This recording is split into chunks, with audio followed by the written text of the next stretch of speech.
Hello, and welcome to another episode of Outlier Academy's Spotlight Series, where every week we sit down with a founder, operator, or investor working at the edge of what's next, all to learn from the people and companies building the future. I'm Daniel Scrivner, and on the show today, I sit down with Jessica Schaefer, founder of Bevel, for a masterclass in PR. Because I'm embarrassed to admit that despite being a part of multiple companies making brilliant use of PR, including Apple and Square, I don't know the first thing about it.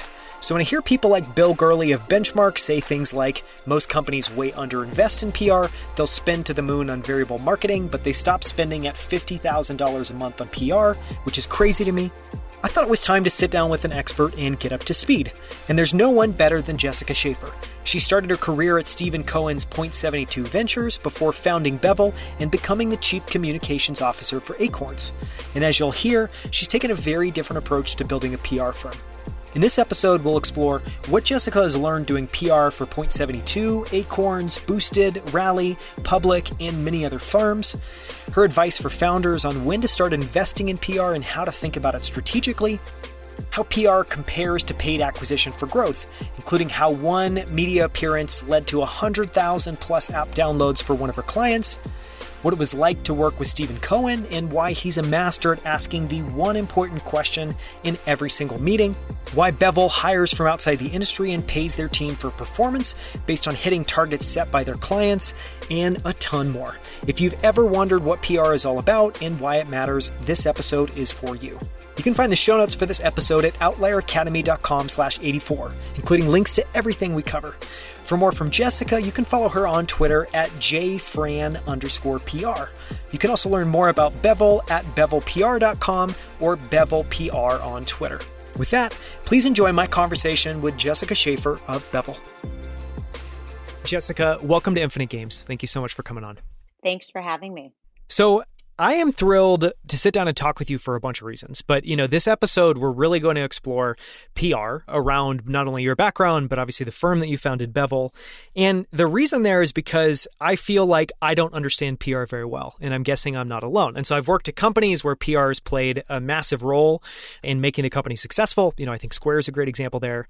And yet I don't really understand the tactics. I don't really understand how it works. And so the goal is to sit down with you and try to get as much downloaded from your brain as possible, all about PR. Awesome. So what I wanted to start is just at a super basic level, if you could define PR and talk about the role PR plays in building brands and companies over time. So my definition of PR is the ability to build brands and influence different stakeholders. So more traditionally, people always thought about it just as media relations, but it's really your skill to communicate somebody's story to anyone. And that can be your stakeholders, that can be investors, that can be employees, both internal and new prospective employees, and then, of course, the media. But I sort of think of the media as the last thing when I think about PR. So it's much more starting internally and then working out? Is that the right idea? Starting internally, figuring out what is our product, what messages do we want to communicate externally, who do we want to communicate to? And sometimes that makes sense doing it with the media, and sometimes it doesn't. A good example is my husband says, I'm very good at PR. I never lose any argument, but oftentimes I never get into arguments because I'm always pivoting and switching the topic, which can be very frustrating to be married to me. You take your media relation skills very seriously. Which is probably helpful and probably not so helpful at the same time. Right, exactly. I want to clarify terms as well, too. So PR obviously stands for public relations. I've also heard it referred to as strategic communications. Do you have a favorite word? Have you just accepted PR because it's well known? We haven't accepted PR, and I'll tell you why. I hate the term PR girl or, hey, you're the PR. I don't know if you've ever heard that, but people tend to say it. They say, oh, hey, it's the PR. It's sort of strange. You would never call a doctor like Dr. Girl or whatever. Doc. So anyways, at least at Bevel, so we are a strategic communications firm, and we are structured much more in a way similar to a Bain or McKinsey, and think of ourselves as strategic advisors versus straight public relations. Yeah, that makes sense. When you think about incredible PR, and I'm really excited to hear your answer on this, what handfuls of companies come to mind and what do you like about their approach? And, part of that is I think everybody has an opinion on what ads they like. I think it's very different. How do you like how companies show up in the world? So I'm curious what it would be your top list or 2 to 3 companies you think are interesting in terms of how they approach it. Wow, I think all the companies that I work on, obviously. My favorite kind of PR is the ability to really change and shift a narrative. So, in my career, when I worked at Moody's, it was just coming out of the subprime mortgage crisis, and they were largely blamed for causing it. And so, the goal and the mission was how do we learn from what happened and how do we shift the brand and take accountability and then talk about what we're doing differently? And so that was an interesting exercise. And then for Moody's, I went to Point 72, and that's Steve Cohen's family office. A lot of people know him for the show Billions, which is loosely based on the firm. But when SAC Capital was shut down for insider trading, and then Steve, he's one of the most resilient people that I've ever met, kept going and reopened, it was critical to rebuild the brand and talk about what we were doing differently and how we could attract top talent. And I remember when I made the decision to join Point 72, a lot of people were like, "What are you doing? You have so many opportunities at Moody's. This doesn't really make sense. Why would a hedge fund manager need PR?" And everyone needs PR. I think anyone who is leading any category can really benefit from reputation management. And it's not something that comes to everyone easily, nor should it, unless you're a sociopath and you just like talking about yourself. Yeah, that's true. It falls into the bucket of skills that we should all probably be taught a little bit of, but we're taught nothing. We just have to figure it out Right. on our own. Exactly. Talk a little bit more about Point 72 and Steven Cohen. And, as we discussed, I think everyone listening to this podcast will definitely know who Steven Cohen is and I think have interest. So I'm curious just if you could share your perspective on what was it like to be a part of the firm and what was it like to work with him? It was really exciting. I think the opportunity to join was a highlight of my career, and it was or is arguably one of the most well-known stories in finance. And so to be in the room and to be the person who was deciding on strategy, which reporters we were speaking with, which conferences we were speaking at, and the baseline was always no. We're not speaking with anyone, which is a strategy in and of itself. Everybody wants to know what they don't have access to, right? And so we were extremely strategic about who we would speak to and when we would speak to them. I would say working with Steve as a spokesperson and a thought leader, he was one of the smartest people I've ever worked for, mostly because he would ask the question that would cut through every other question so you wouldn't have to be in the meeting for an hour. Like he would take a meeting that was supposed to last 90 minutes and just cut to the core of it within 5 minutes. So I thought that was fascinating to watch. He really is an introverted person. He loves to trade and he loves his family, and that's all he wanted to do. So he would carve out time to focus on PR, which was not something that came to him naturally. He didn't like to speak in front of a lot of people. We did a lot of work on what words are you going to say, when are you going to say them, and why are you going to say them. And it was mostly spent on Sundays at 7:30 a.m. in his Picasso room. So I didn't really have a life, to be honest, on the weekends because I would have to get up really early to drive there on Sundays, but it was definitely worth it. When you work with someone like that who's a public figure, but they're very introverted, did you have to do any explaining about why PR was important, or did he already understand that? He understood the importance, but there are a lot of executives who their first response is always no. And I think as a strategic communicator, coming to the table with the opportunity, in my mind, is only 25%. The rest is convincing the executive team why this matters and why they should even spend their time. And then really, really manufacturing and managing the opportunity. So I like to say that an interview is not a space for new thoughts. It's an ad. usually, or it's an opportunity to talk to an audience that you haven't communicated to. So you should never go into an interview and sort of just speak off the cusp, right? That doesn't make a lot of sense. But you will find CEOs are busy and they don't take the time to prep. You'll send them the prep document. So I think one of the most important things is to really understand your executive and how to best communicate with them, whether that's via Slack or text or a call or emails or whatever.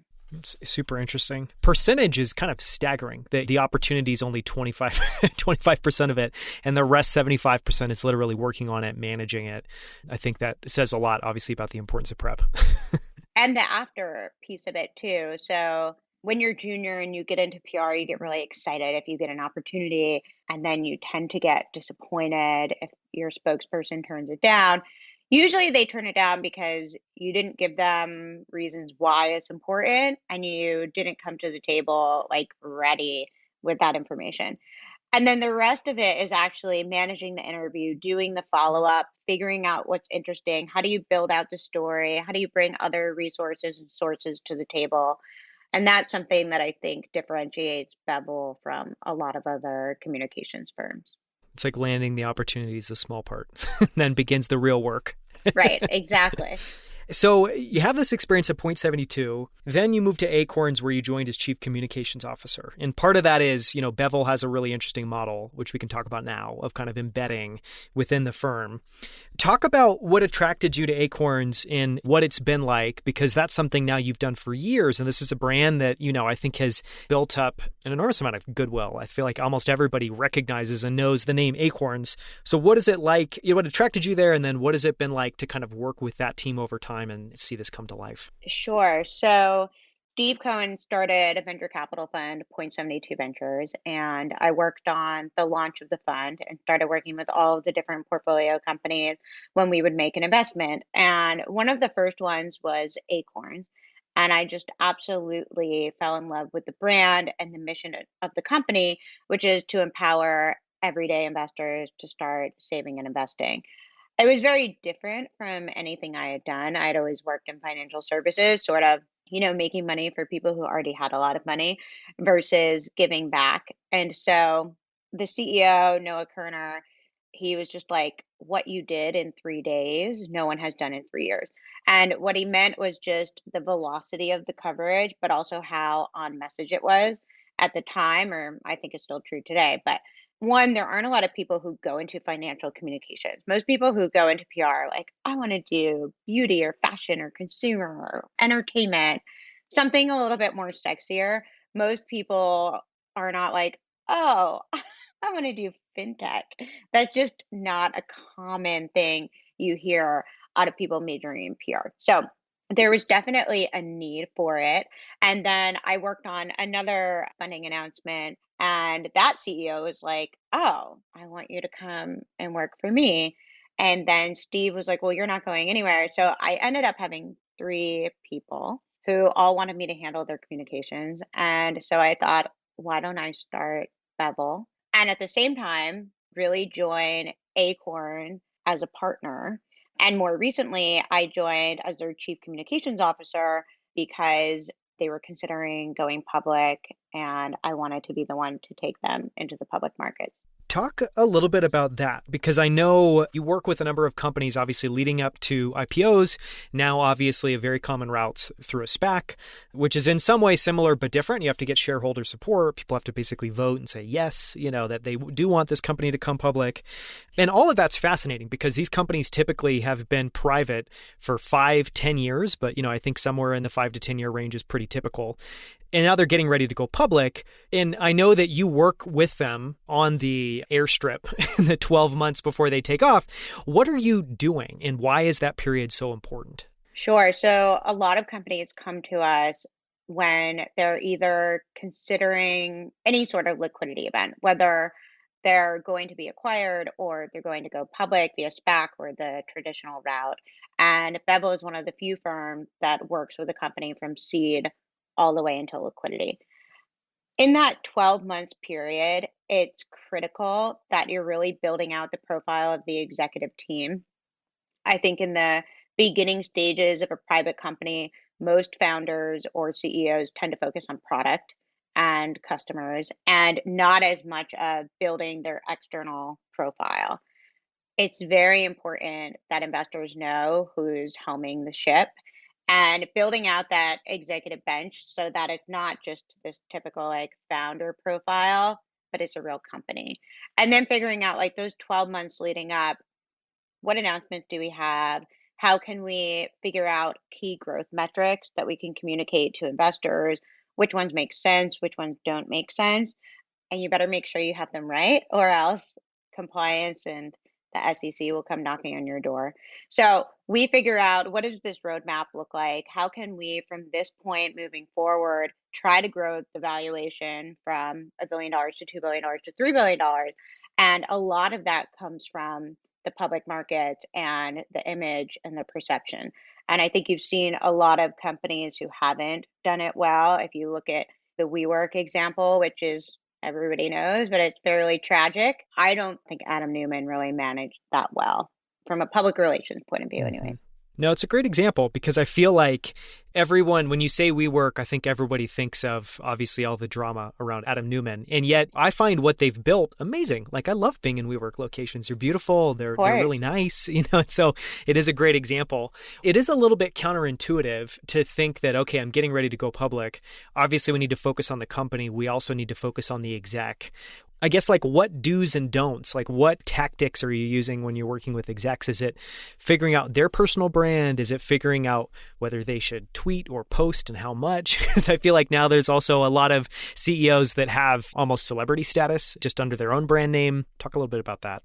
Sure. Well, I think one, so we're launching a completely separate practice in early March focused on building executive profiles and just like personality branding, which is a little bit different work than marketing communications. So it's more of a publicist role. And my view is, as a CEO, the way you're leading your company and your actual day-to-day responsibilities should change. So you should be focused on communicating with investors, communicating with the media. Everything should be external. And then you should have a really strong president or COO who's running the day-to-day operation.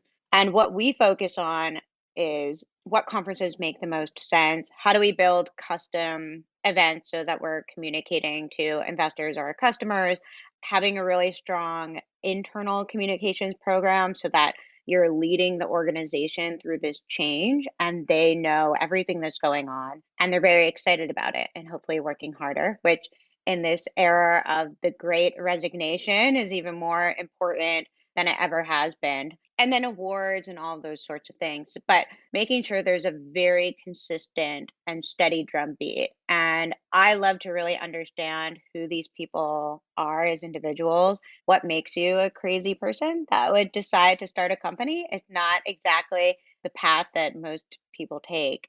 And so we try to figure out, what was your childhood like? How were you raised? What influenced you? Why are you doing what you're doing? And then putting some like human element into who they are to help communicate their story. One of the things you touched on there was consistency, which makes me think of one, when I think about the execs that have been the most impressive that I've worked with, one, just in and of themselves, they're very consistent. And I think a big part of that's important for building trust. That's important for always showing up as the same person. It's also very subtle in that I think a lot of people don't necessarily think, oh, if I'm more consistent, if I show up in a more consistent way day to day, it's going to build trust. Just talk a little bit about the importance of consistency and why that's so important in like shaping perception or managing perception or keeping it positive. Sure. Well, speaking of consistency, I mean, Steve wore the same sweater every single day. Not the same one. I'm assuming he had all different Yeah, I would sweaters hope. that he would dry clean. It's sort of an expected thing. It does help to build trust. But in terms of what you're communicating externally, I think it's important to figure out three key themes or narratives that you're always touching upon that align back to your values, but also to the brand. And then any opportunity there is to be talking about those in the market, you should be taking that. And then on the other side, I think the numbers, whether you hit them or not, they should always be the same numbers and they should be consistent to the brand. And that doesn't necessarily mean it's what the market always reports on. I'll give you an example. When we first started building Acorns brand, every single reporter wanted to talk about AUM. And for Acorns, it wasn't about AUM. It was really about how do we help every single American who's making under 100,000 a year start saving and investing. It's very difficult when you're investing with spare change to amass a high AUM, right? And like most financial institutions, the way they make money is by making money off of people who have already amassed their wealth. So we really had to flip the narrative and the script and tell reporters that's not important. Like, we're not even focused on that number. I know you're focused on that number, but here's what we're looking at. It's really interesting. I want to talk for a second about some of the big moments that will happen when you're trying to obviously get a company coverage. And so you talked about having these three themes, having this steady drumbeat of obviously updates or news stories or data points or releases, interviews around those things. But there's also the like single appearance that can have a dramatic effect. And I know we were talking before that Acorns had a segment on the Today Show, which resulted in 100,000 plus downloads within an hour, which is incredible. So talk a little bit about those, why they're important, and maybe just how much work goes into one of those really big moments of public exposure. Sure. So I think a lot of CEOs, when they first start working with a PR firm, they just want like a ton of stuff to be happening. They always want to see opportunities. I would argue you should really be working towards the high impact and high value opportunities. The one you mentioned when we had Acorns on the Today Show was a big product placement. And within minutes, it wasn't even an hour, within minutes, we had over 120,000 downloads. That's just crazy. And so opportunities like that are really important. I have another example. We just launched this travel company where you can search based on price versus where you want to go. It's called Elude. And within the first like week of us launching them, they had 20,000 signups, 10,000 Instagram followers, and then they closed their next round of funding in 3 months. And it was like after they went on Fox Business, which a lot of people think like, oh, Fox, not everybody wants to go on Fox if it doesn't align with their political views. I encourage everyone to go on Fox because they had investors reaching out to them nonstop and their round was oversubscribed. And so that was really important for them. And when they initially approached us, they didn't even have a product. It was really just an idea.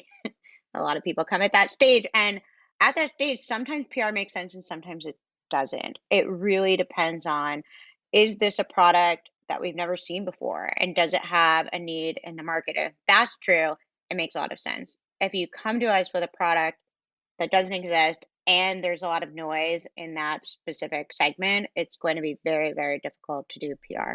When you were talking about going after those high impact opportunities, it sounds a lot like investing. It sounds like you're looking for that asymmetrical outcome where you can land this one show and obviously have a big impact. How does that shape how your team spends their time? Is it something like 50, 60, 75, even 80% of their times focused on chasing those big opportunities and the rest is the steady drumbeat? I'm curious just from like a resource allocation, time investment standpoint, how you think about those things. Well, from a time investment standpoint, we might be operating at a loss, but because it takes a lot of time, to your point, to develop the right relationship for your client. One, we already have most of them, but we do like to work in categories where we haven't been before. So we've always been focused in fintech. I would say we're the top fintech communications firm. But then I'm just a curious person. And so I love working in different industries. And so travel, for example, the team had to spend a lot of time building relationships with Travel and Leisure and Condé Nast and all those different publications that would make sense for them.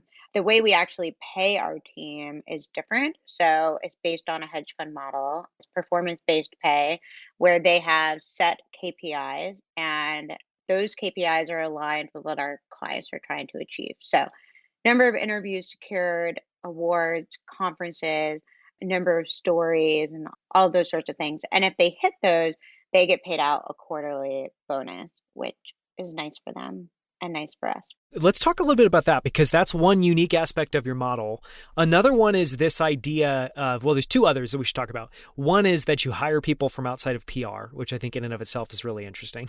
And then the other one is that you have this model where you're not only an external firm that obviously a partner that companies are working with around PR, but you're literally embedding your team and yourselves inside that company. Can you talk about both of those? And if I've missed anything else, if there's any other kind of fascinating aspects of your model, I'd love to just explore that for a little bit.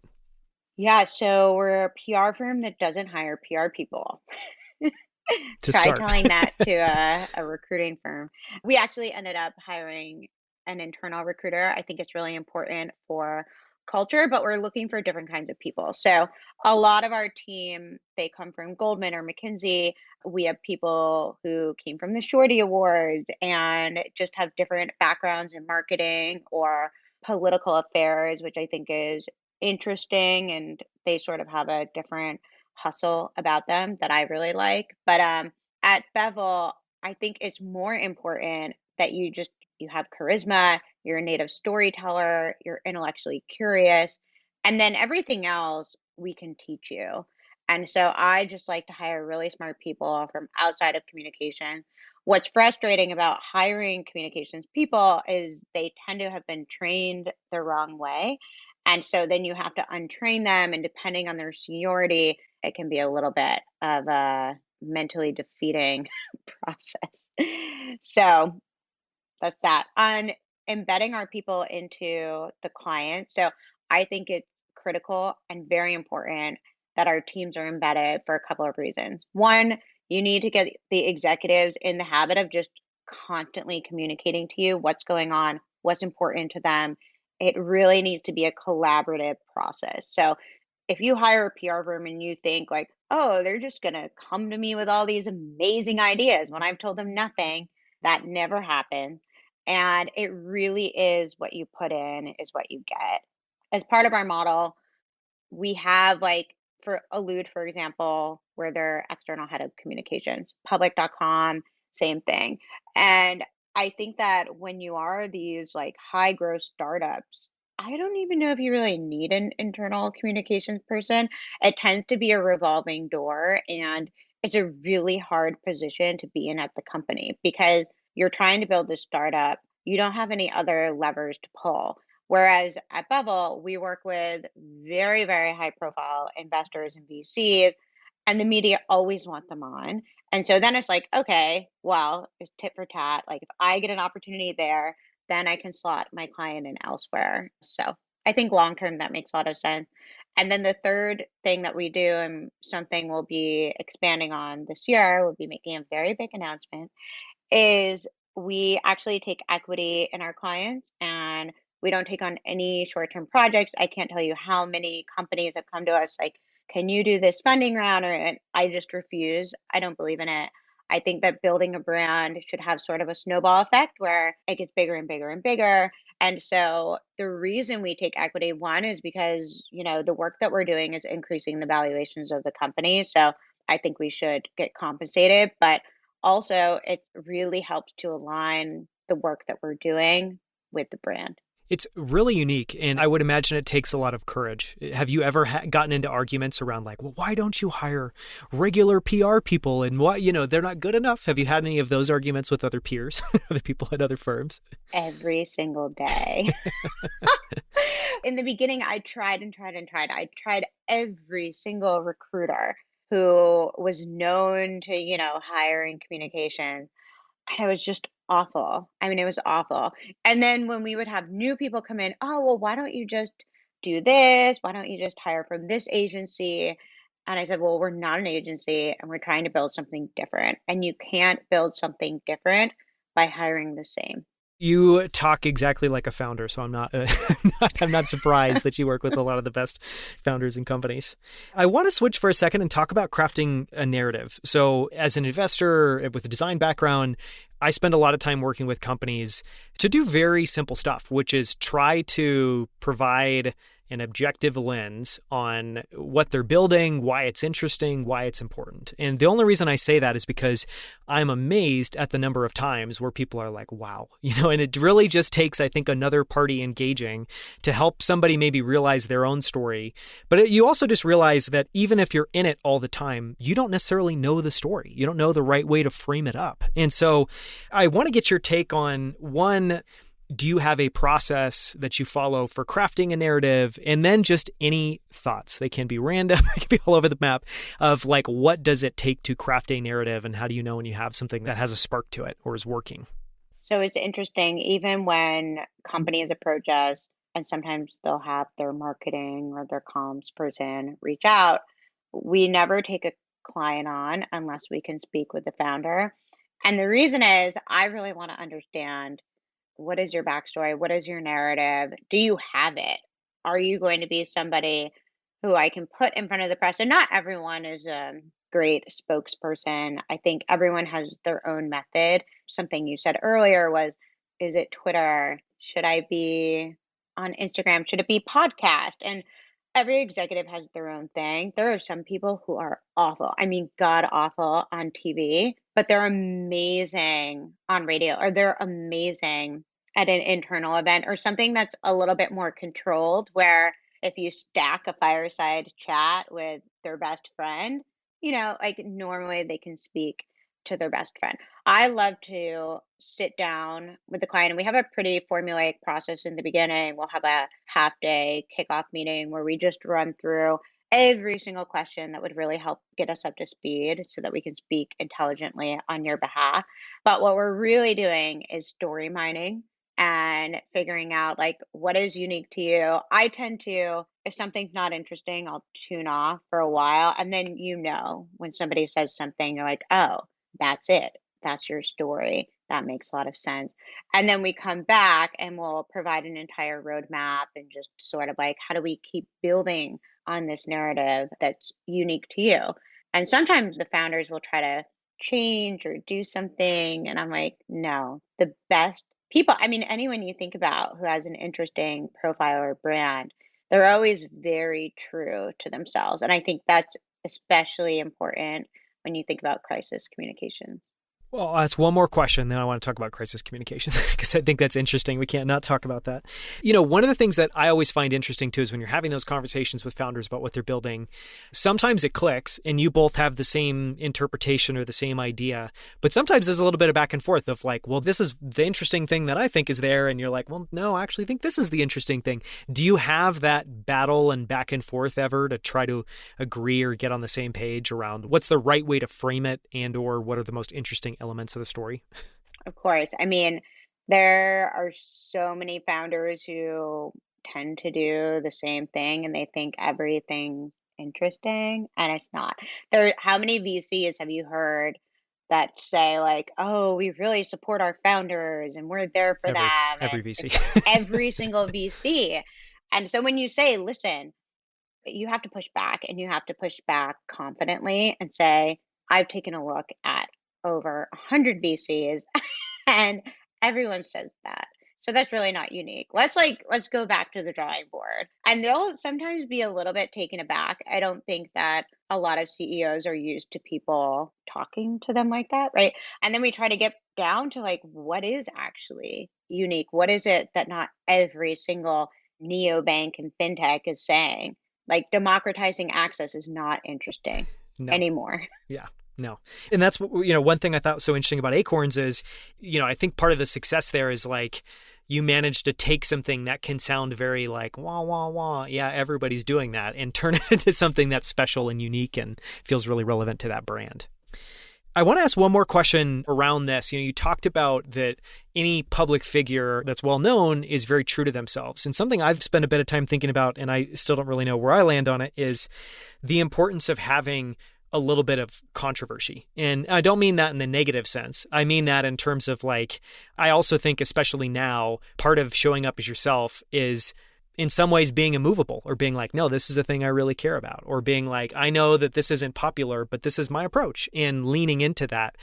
How much of that do you think about, and how much of that do you work with companies on? And I think what I'm asking there is like, in some ways you can think, okay, if you have an idea that goes against the grain, then we should definitely lean into that because all press is good press. What are your thoughts there on the importance of controversy or not important? I love controversy. Reporters are always looking for the opposite or contrarian viewpoint. So if you have it and your spokesperson has it, I would say lean into it as much as possible. And that can come in a lot of different forms. If you really want to control the message, I would suggest writing an op-ed for Fortune or TechCrunch or Recode or whatever. If you're a little bit more comfortable and maybe you're not in a regulated environment, then, you can test the waters a little bit and be controversial.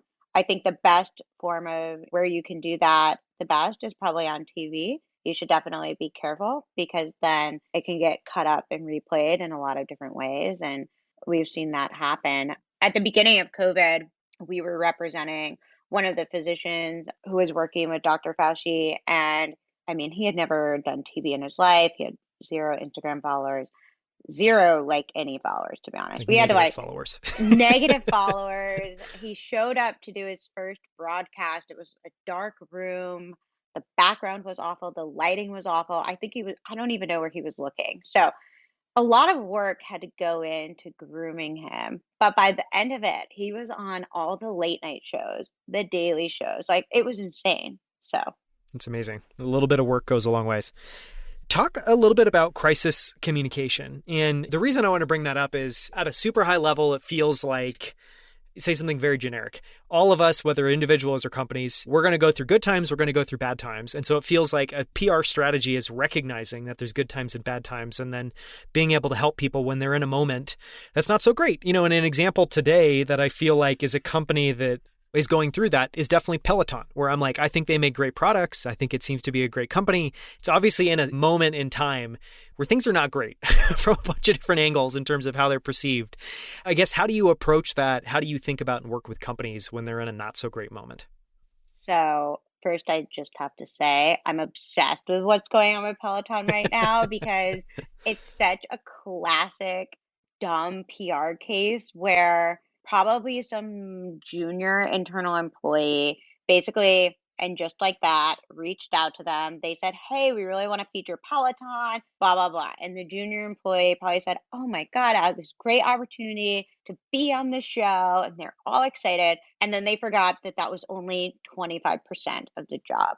75% of the job is what episode, who's going to be riding the bike, what's going to happen, and clearly none of that. There was no dialogue on any of that. And the show actually reached out to us to use our office for one of the episodes. So I know how these things work. And with Billions, there was a lot of back and forth, as I'm sure you can imagine, with the producer when I was working for Steve.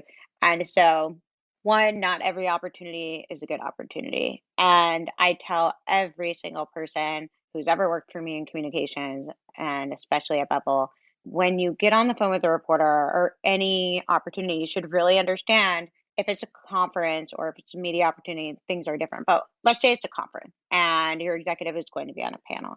You should always figure out who else is going to be on the panel. Do we want to sit next to that person? Does that person have a viewpoint that's aligned with our values? Is it going to be stale? Is it not going to be stale? Can we figure out how to just do a keynote? That would be for a conference.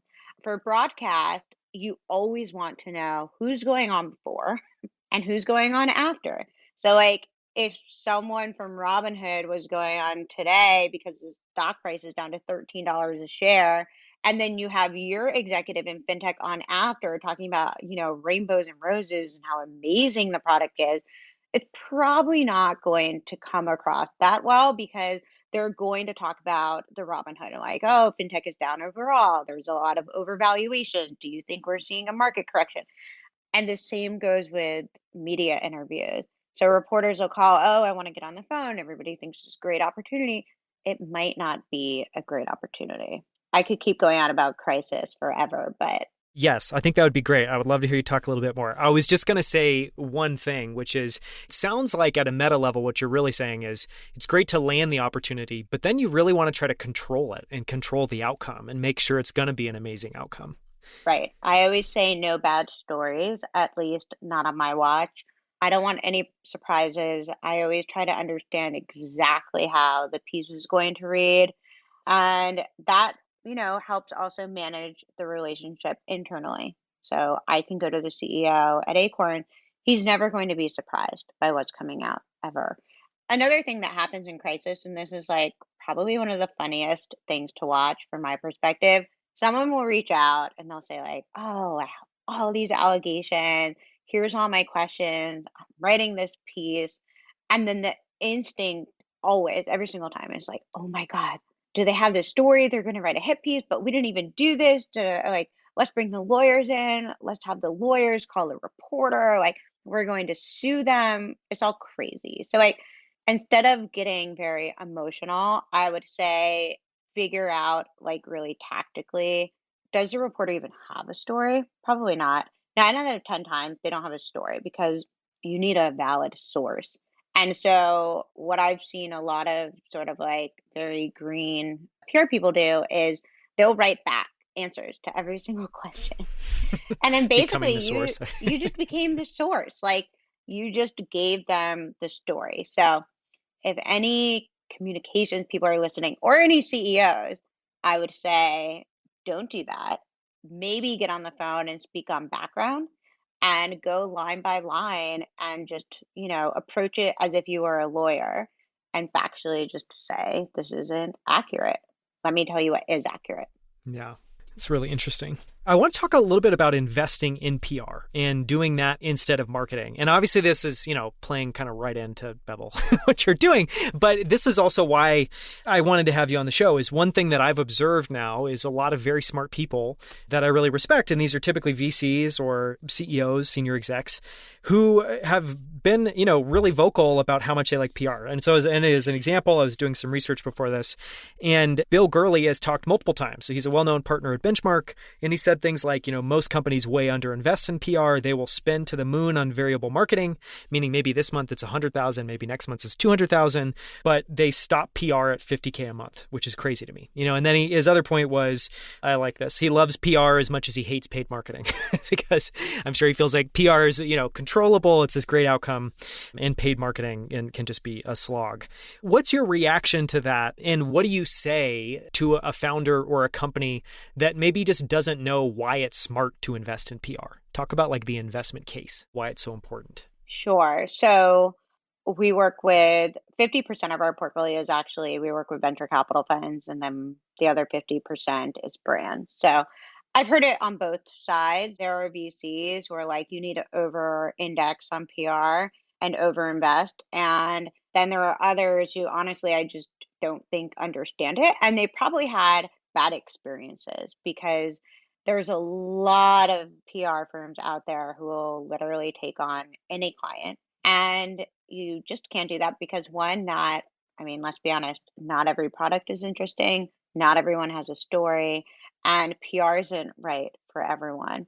But I think now what we're seeing is, at least on the growth marketing side, the costs have gotten significantly higher. So, like crazy high. And people are spending insane amounts of money. And so the CAC, which is cost per acquisition of a customer, has skyrocketed, at least on the fintech side of things. And so people are spending a lot of money to acquire a customer. And typically they're doing that through paid ads on TikTok, Instagram, Facebook. And then every single tech company, from what I've seen, maybe this is a grandiose statement, but a lot of them are working with the same influencers. And so there's customer fatigue. They're seeing the same influencers used across all of these platforms. And then they don't, one, it's an ad, and two, it's not authentic. And with PR, you can, one, build your own content channels, and you can earn trust with your customers and acquire them in a different way. I think a good example is one of the venture capital funds we work with is called Torch Capital. They've invested in Sweetgreen, ZocDoc, Row. I mean, like they've invested in a lot of amazing companies. One of their fintech companies is this neobank called Lily. And the founder was actually very against doing PR. And the VC was like, no, no, no, you have to work with Bevel. I promise you, like, stop spending money on growth marketing. And so we literally doubled their customer base in 9 months from 220,000 to 500,000 customers. And we did this really interesting content campaign with Adam Wahid, who is an influencer on Instagram. And we had over 1.5 million views on TikTok and Instagram. So things like that, I think you can start to marry different channels like in the same way without paying them and doing a paid ad. Yeah. I mean, I think your point around, which is what everyone wants, that you're building this proprietary communication channel is really important. And I think people are realizing that, anytime you're paying, one, those costs can change. I mean, the number of CPG founders that have just had a terrible 2021 because their cost to acquire customers literally tripled and is still at that high level and they're struggling to get it back down is crazy. I want to talk a little bit about, when you recommend that companies start investing in PR. So you talked about that you guys are one of the first, obviously, you'll work with companies as early as seed. At the same time, as we've talked about a little bit, there are companies that are at the seed stage that don't really have anything that's ready for the world yet. They don't have a product that's compelling, or they have an idea, but it's not visualized, or they haven't, invested in brand. So just what's your take on when it's right to start investing in PR? What are kind of the check boxes that people need to check to know, okay, yes, I'm ready? Sure.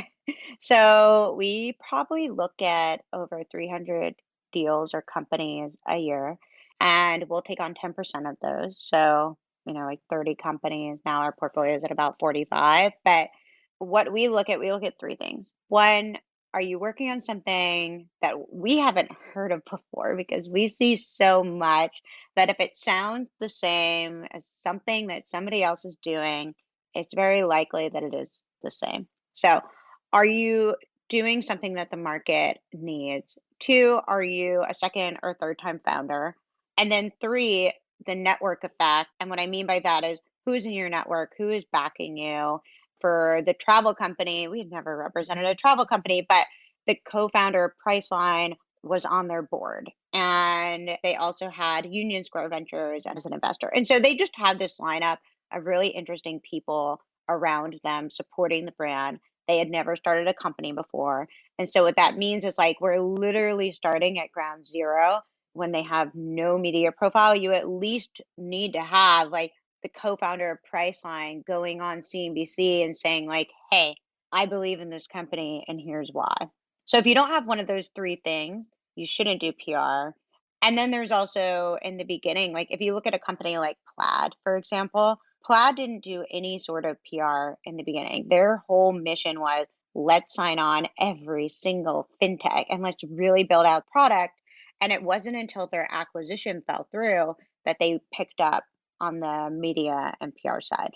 Mm-hmm. And so it can also be very late in a company's life when it actually makes sense to start investing. Yep. Right. Yeah. Makes a lot of sense. I feel like we've covered a lot of ground. Is there anything that we haven't covered that you're like, we absolutely have to talk about before we wrap? I don't think so. I do think we covered a lot.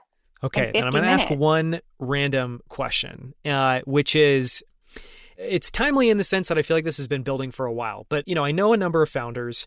One of the perspectives I think a lot of founders have today is that the media is out to get us, meaning they don't like tech companies. They always want to have the bear case. They want to try to compare you to Theranos or WeWork. Or what is your take there? And the reason I'm asking is because I always struggle with, is this real versus perceived? Like, is this even a thing, or is this just a shared sense?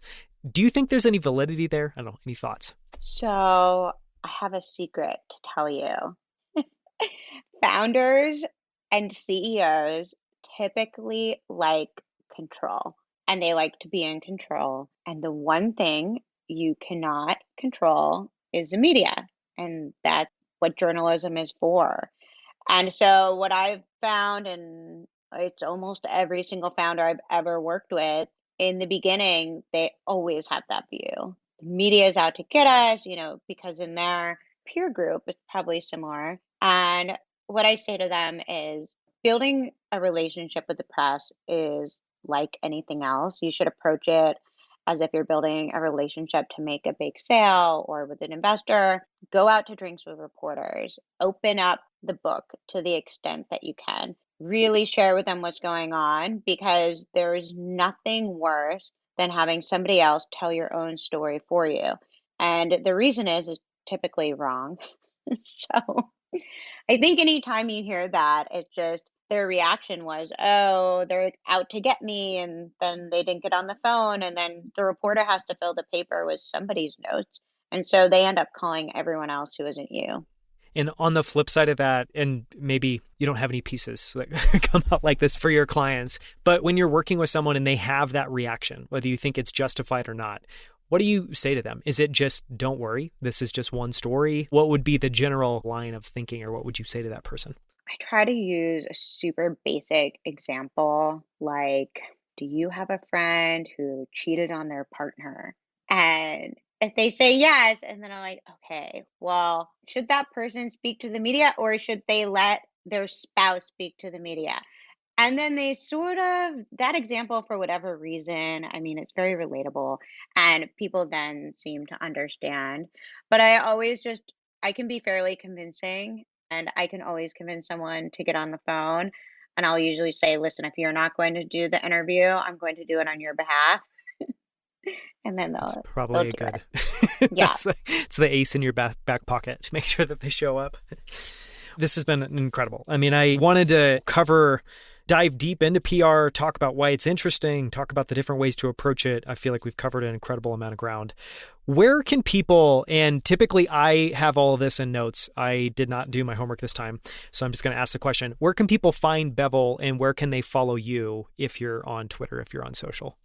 Sure. So they can go to bevelpr.com. We also have a community called Bevel Books and Bourbon, where we basically have the top thought leaders and different novelists go through their books, and we'll meet quarterly. So that can be fun, and you can meet some of our clients and also different reporters. And then on social, it's funny, we have our blog, so I'll often write for that. I'm big on Instagram stories. I don't post a lot, but if you want to follow my adventures, it's just jfran_PR. Awesome. Well, thank you so much for the time. This has been incredible, Jessica. I appreciate it. Thank you. Thanks for your time. Thank you so much for listening. For links to everything we discussed, as well as the show notes and transcript, visit outlieracademy.com/84. At outlieracademy.com, you can also find more incredible interviews with the founders of Superhuman, Levels, Rally, Common Stock, and Primal Kitchen, as well as best-selling authors and many of the world's smartest investors. You can now also find us on YouTube at youtube.com/outlieracademy. On our channel, you'll find all of our full-length episodes, as well as our favorite short clips from every single episode, including this one. You can also follow us on Twitter, Instagram, and LinkedIn under the handle Outlier Academy. From our entire team, we hope you enjoyed the show, and we hope to see you right here next week on Outlier Academy.